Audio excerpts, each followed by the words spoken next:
Assalamualaikum warahmatullahi wabarakatuh. Selamat pagi anak-anakku semua. Bagaimana kabarnya? Mudah-mudahan tetap sehat dan semangat ya di masa pandemi ini. Jangan lupa protokol kesehatannya. Jangan terlalu sering keluar rumah kalau tidak perlu. Sering cuci tangan, kemudian mandi sering ya, kemudian makan teratur, olahraga, ibadah itu jangan dilupakan ya. Oke, sebelum kita masuk sesi ini, mari kita ucapkan basmalah bersama-sama ya. Bismillahirrahmanirrahim. Hari ini Ibu akan memaparkan satu materi. Namun sebelumnya Ibu perkenalkan diri Ibu dulu ya. Nama Ibu adalah Dinda Lesmanawati. Kalian boleh mau Ibu Miss Dinda. Kenapa? Karena Ibu mengajar mata pelajaran bahasa Inggris ya. Oke. Sebelum Ibu lanjutkan ke materi ya hari ini, Ibu ingatkan tolong kalian siapkan catatan, pulpen, kertas, karena di akhir sesi ini akan ada tugas untuk kalian yang nanti selanjutnya tugas tersebut difotokan kemudian dikirimkan ke wali kelas masing-masing. Nomor wali kelasnya mungkin kalian sudah tahu ya. Makanya sekarang silahkan cari dulu catatan, kemudian pulpen atau pensil. Alhamdulillah kalau yang sudah ya. Tolong siapkan ya. Tugasnya adalah catat minimal 10 poin cara belajar efektif yang pernah kalian lakukan atau bahkan sering kalian lakukan dalam proses pembelajaran ya. Jadi Ibu ulang sekali lagi, tugasnya adalah tolong catat minimal 10 poin cara belajar efektif yang pernah kalian lakukan atau sering kalian lakukan. Itu minimalnya 10. Tapi kalau kalian bisa mencatat seluruhnya atau saya pernah melakukan semua yang Ibu sebutkan hari ini, alhamdulillah, silahkan ya. Nanti jangan lupa difotokan dan dikirimkan ke wali kelas masing-masing ya. Oke. Materi hari ini adalah cara belajar efektif ya, cara belajar efektif. Sebelum Ibu masuk ke tips cara belajar efektif, Ibu akan bicarakan dulu belajar ya. Belajar itu apa sih sebetulnya? Jadi belajar itu adalah suatu proses ya. Proses pemerolehan pengetahuan, kemampuan, kecakapan, keterampilan, dan potensi-potensi untuk menjadi individu yang lebih baik. Proses belajar itu disebabkan oleh pengalaman interaksi kita dengan lingkungan. Itu kurang lebih yang Ibu bisa simpulkan dari belajar itu seperti itu. Sekarang belajar efektif. Efektif itu seperti apa? Efektif itu adalah ukurannya. Jadi seberapa banyak usaha kita, seberapa besar usaha kita untuk mencapai hasil atau tujuan pembelajaran yang maksimal, itu adalah efektif. Makanya ada cara-cara belajar yang efektif agar kita bisa menjadi pelajar yang jauh lebih baik dari sebelumnya ya. Oke. Siap-siap ya, ini ada 23 poin yang akan Ibu sebutkan. Jadi yang pernah kalian lakukan silahkan dicatat ya. Oke, sesuai dengan tugas yang tadi Ibu sudah berikan. Nomor 1 adalah belajar kelompok ya. Belajar kelompok sih memang lebih asik ya daripada belajar sendiri. Kalau belajar kelompok kita bisa bertanya pada teman, bisa sharing pengetahuan yang kita tidak tahu, yang dia tidak tahu, atau yang dia tahu dan yang kita tahu bisa dibagikan. Nah, tapi di masa wabah begini ya, kita belajar kelompok mungkin agak sulit karena kita tidak boleh berkumpul ya. Makanya belajar kelompok sekarang bagaimana caranya? Nah, itu berarti dengan bertanya kepada ibu, bapak, atau kakak kalian yang mungkin sudah lebih pengalamannya lebih banyak dalam belajar ya. Oke, jadi satu adalah belajar kelompok. Kedua adalah rajin membuat intisari pembelajaran. Rajin membuat intisari pembelajaran. Jadi ketika kita belajar, kalian catat poin-poin penting. Seperti sekarang ini, catat poin penting yang kira-kira akan berguna buat kalian nanti dan akan memudahkan kalian ketika mengulang pelajaran tersebut ya. Oke. Yang ketiga, membuat rencana atau jadwal belajar. Ketiga, membuat rencana atau jadwal belajar. Kenapa harus dibuat jadwal belajar? Karena itu penting ya, agar kita lebih disiplin. Jadi contoh misalkan, saya lebih enak kalau belajar misalnya pulang sekolah sudah asar misalkan. Silahkan kalian bertahan dengan jadwal itu. Setiap pulang sekolah, kita sekolah kalau tidak masa begini ya, kita sekolah sampai jam 3 ya. Nah, pulang asar, sudah asar langsung mengulang kembali pelajaran, belajar lagi selama sampai 2 jam misalnya sampai maghrib. itu kalian bertahan dengan jadwal tersebut silahkan. Jadi mulai dari sekarang yang masih belum mempunyai jadwal belajar, tolong tetapkan jadwal belajar kalian. Ya, misalnya seminggu jadwal belajar itu maksudnya bukan jadwal belajar di sekolah ya, tapi jadwal belajar di rumah. Tentukan yang menurut kalian nyaman itu ya. Oke. Kemudian yang keempat adalah disiplin, fokus, dan tekun dalam belajar. Kenapa harus fokus? Kenapa harus tekun? Karena hanya dengan kegigihan kita belajar, kita bisa menjadi orang yang lebih pintar, lebih baik, lebih sukses. Ya, jadi harus disiplin. Ketika waktunya belajar, kalian belajar. Ketika waktunya bermain, ya bermain silahkan. Tapi ingat, kalau di sekolah kita harus sungguh-sungguh dalam belajar ya. Oke, yang kelima, aktif bertanya. Ibu ulang lagi ya. Kelima, aktif bertanya. Kalian ingat pepatah ya? Malu bertanya, sesat di jalan. Jadi kalau ada yang kalian tidak mengerti pelajaran, silahkan angkat tangan, tanya ke gurunya sampai kalian mengerti. Itu insya Allah guru itu senang hati akan mengulang pelajaran tersebut sampai kalian jelas. Ya, jadi jangan takut, tidak akan ada yang disalahkan. Nanya aja, nggak ada, tidak ada. Jadi kalian jangan takut-takut bertanya, silahkan sampai jelas, karena sekolah itu memfasilitasi kalian agar menjadi lebih mengerti dalam satu pelajaran. Jadi silahkan ditanyakan, ya. Kemudian yang keenam, hindari belajar berlebihan. Maksudnya hindari belajar berlebihan itu seperti apa? Jadi kita itu manusia ya, kita ada waktu untuk belajar, ada waktu ingin bermain, ada waktu ingin refreshing, dan kita harus makan, kita harus ibadah. Itu tolong diatur sama kalian. Ya, jadi jangan sampai saya pengen pinter, pengen sukses belajar terus, itu juga tidak akan bagus buat kalian, karena kalian membutuhkan refreshing juga ya, membutuhkan ibadah juga, berdoa kepada Allah itu harus ya. Oke, selanjutnya yang ketujuh adalah jujur dalam mengerjakan ujian. Ulang lagi, jujur dalam mengerjakan ujian. Masalah jujur itu adalah kepribadian ya, mental. Jadi ketika kita berusaha untuk jujur dari sekarang, insya Allah itu akan terbawa terus sampai kita tua nanti. Patah bilang jujur membawa mujur. Jadi kalau misalkan kita jujur, tidak mencontek ke orang, kita menjadi orang yang lebih kuat, lebih baik, lebih sabar. Ya, karena kita berjuang lebih banyak ketika kita akan ujian ya, kita akan belajar lebih banyak, otomatis yang lebih pintar. Ya. Kemudian nomor 8, jadilah seorang inisiator. Jadilah seorang inisiator. Maksudnya apa ya jadi inisiator itu? Inisiator itu adalah orang yang pertama kali mau melakukan sesuatu. Orang yang mungkin tipenya tipe pemimpin ya. Pemimpin itu kan kalau apa-apa dia cepat tanggap. Dia responnya cepat ya. Itu adalah tipe inisiator. Jadi jangan takut kalau misalkan ada yang mau jadi ketua murid atau ada yang menjadi ketua kelompok. Kalian kalau merasa sanggup dan ingin melatih tanggung jawab kalian angkat tangan. Saya Bu sanggup karena saya melatih tanggung jawab saya sendiri. Itu silahkan. Jadi usahakan dibiasakan menjadi inisiator. Itu menjadi kalian menjadi berani, menjadi bertanggung jawab. Itu adalah perubahan mental yang lebih baik ya. Oke, yang kesembilan, mendengarkan penjelasan guru dengan baik. Jadi kalau kita belajar di kelas, kalian usahakan jangan dulu main-main, karena ketika belajar di kelas adalah itu waktu untuk belajar, bukan untuk main. Kalau main nanti pasti istirahat. Jadi kalau guru menjelaskan, kalian dengarkan dengan baik. Catat poin-poin yang penting, yang tadi bilang ya, catat poin-poin yang penting yang membuat kalian akan mengulang pelajaran lebih mudah lagi ya.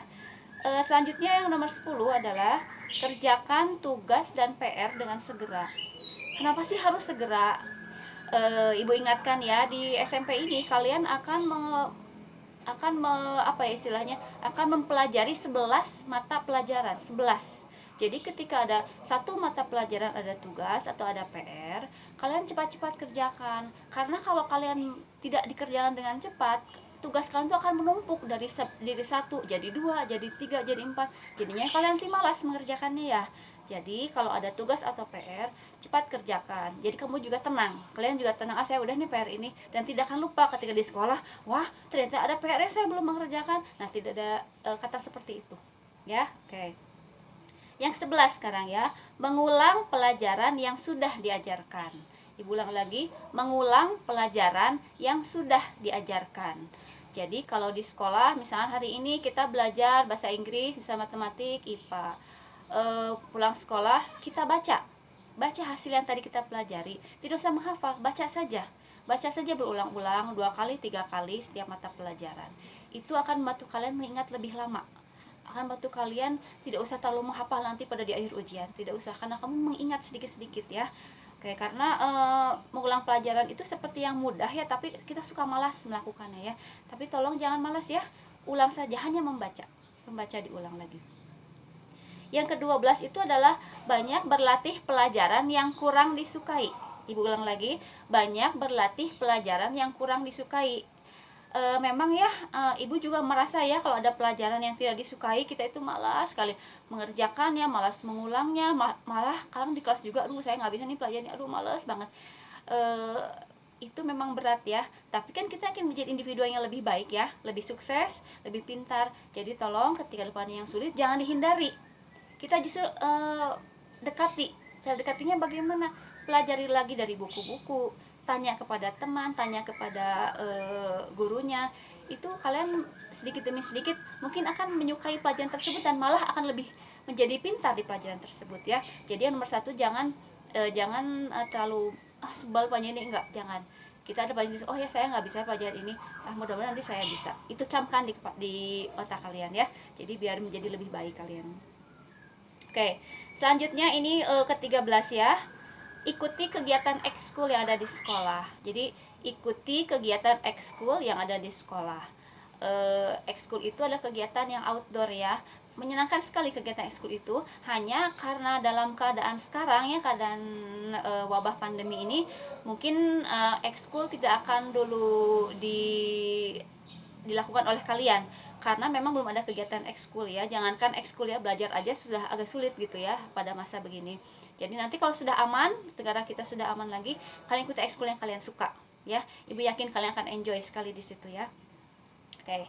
Selanjutnya adalah cari pembimbing terbaik. Cari pembimbing terbaik itu maksudnya apa? Pembimbing itu adalah sosok yang bisa membuat kalian menjadi lebih baik, mengarahkan kalian ke arah yang lebih baik ya. Contoh pembimbingnya adalah di rumah, orang tua kalian ya. Pembimbing terbaik adalah orang tua kalian atau kakak kalian ya, itu adalah pembimbing terbaik. Kalau di sekolah siapa? Berarti guru atau kakak kelas yang lebih baik dari kalian, itu silakan. Jadi pembimbing itu harus terbaik menurut kalian. Kalian lebih dekat ke siapa? Ke ibu, silakan ibu menjadi pembimbing terbaik kalian. Kalau ke ayah, bu saya lebih dekat ke ayah, silakan cari pembimbing terbaik yang bisa kalian dapatkan.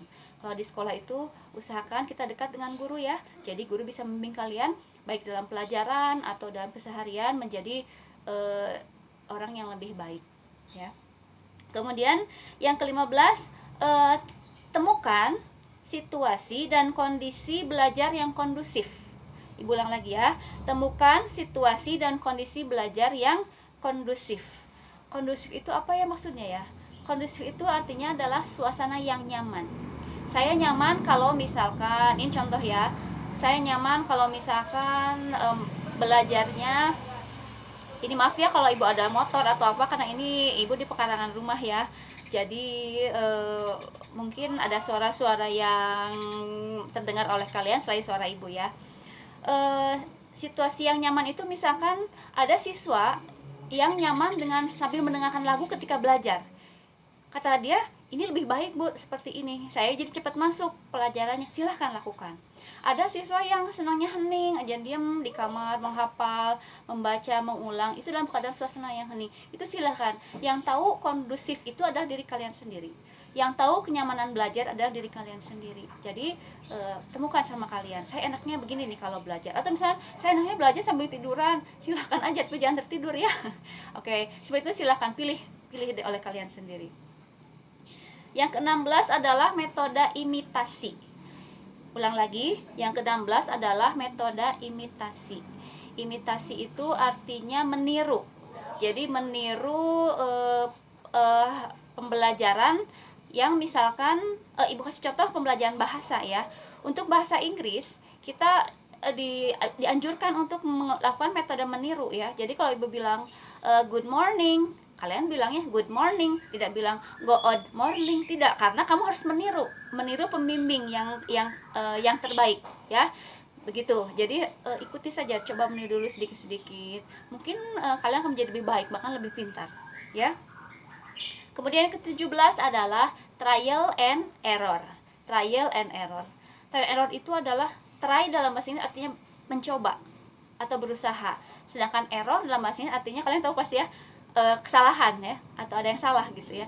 Jadi maksud trial and error itu adalah ketika kalian melakukan sesuatu itu adalah dan salah, itu kalian jangan cepat-cepat menyerah, Kalian coba lagi, try, coba lagi, salah lagi, and error lagi, tidak apa-apa, coba lagi. Itu namanya pembelajaran. Karena pembelajaran yang paling penting itu adalah pengalaman sebetulnya ya, pengalaman hidup, pengalaman dengan lingkungan, dengan guru, dengan siswa, dengan keluarga, itu adalah pengalaman.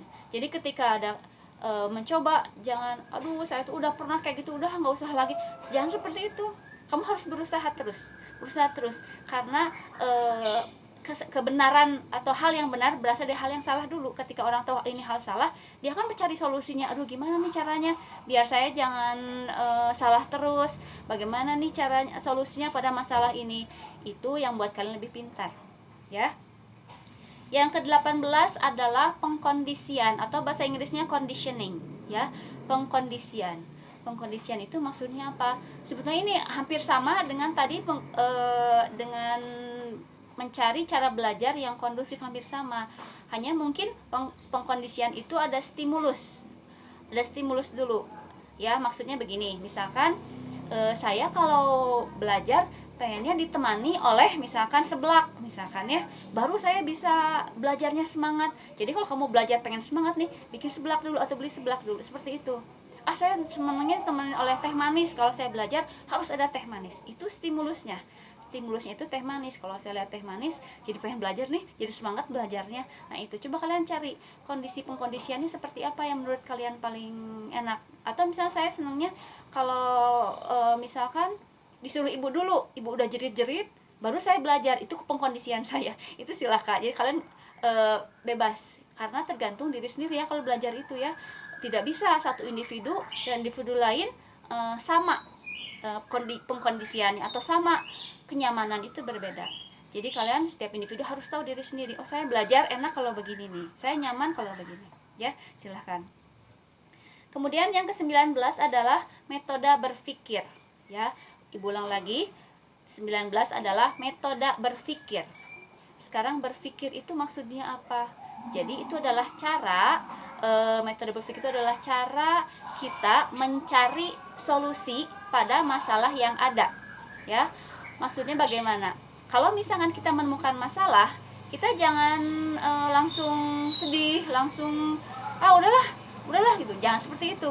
Kita harus cari masalahnya. Misalkan kalian lagi naik sepeda misalkan. Terus bannya kempes. Kamu kan tidak bisa misalkan, aduh kempes, kamu tendang-tendang misalkan bannya, atau kamu sebel gitu sambil nangis di jalan. Itu kan tidak mungkin seperti itu ya. Kamu harus berpikir, gimana nih caranya nih biar saya bisa melanjutkan perjalanan nyampe ke rumah. Ini bagaimana caranya? Terserah itu kalian mau diangkut sama kalian sepedanya, atau mau kalian copotin dulu bannya, bawa ke tukang tambal ban yang terdekat misalkan. Itu silakan. Selalu ada solusi pada setiap masalah. Ya, contoh lain misalnya metode berpikir itu seperti apa? Ketika kalian menemukan suatu pelajaran, ini agak sulit nih menurut saya nih. Kamu pikir bagaimana caranya nih kalau pelajaran ini bisa saya kuasai. Pikir kan bagaimana caranya. Tanya teman. Itu kan solusi juga. Tapi jangan nyontek ya. Nanya teman solusinya gimana, atau nanya ke orang tua, Bu atau Ayah, ini gimana sih pelajaran ini saya nggak bisa nanti, atau bisa ikut kursus, ikut les belajar.